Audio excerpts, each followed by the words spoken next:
कैलन का गुरुजी एक लाइन तरज लगल।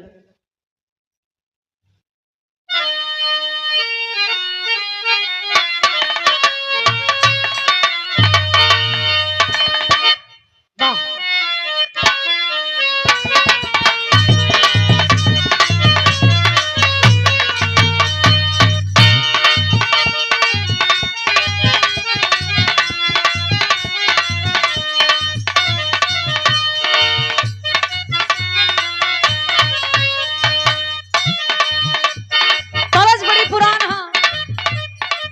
पहले के जमाना में बुढ़वा दादा लोग भी शौकीन रहलन। ये सब तरजाइल रहे ना, तो बुढ़वा दादा लोग चश्मा लगा के ब्लैक एंड व्हाइट टीवी में देखे। तरज कौन रहल?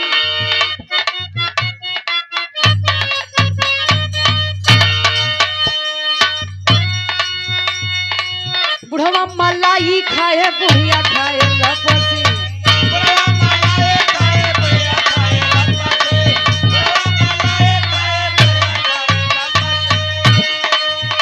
तरज के छोड़ी, लेकिन बिरहा पे गौर करा। आज ये दोनों पति पत्नी घर द्वार सब कुछ बेच के मुंबई शहर में आसियाना बनावत हुवन। माई बाप के ख्याल नहीं बा, माई बाप कौने दुनिया में गईलन। मुंबई शहर में आसियाना बनावत हो। एक ठे बेटवा बा, बेटवा 5 साल के है, जेकर नाम है सुरेश।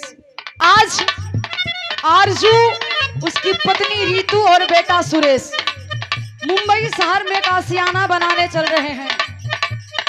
दुनिया में अपने मग्न हुवन, कोनो चीज के चिंता नहीं बा। रीतू एक दिन अपने पति से कहलिन, का कहलिन भैया?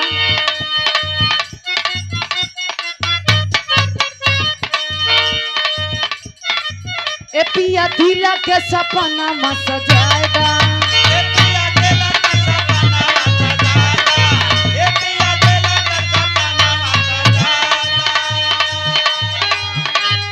जहाँ जहाँ कहीं वहाँ हमके घुमाएगा,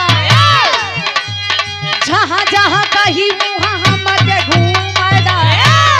दिल के सपना में सजाएगा।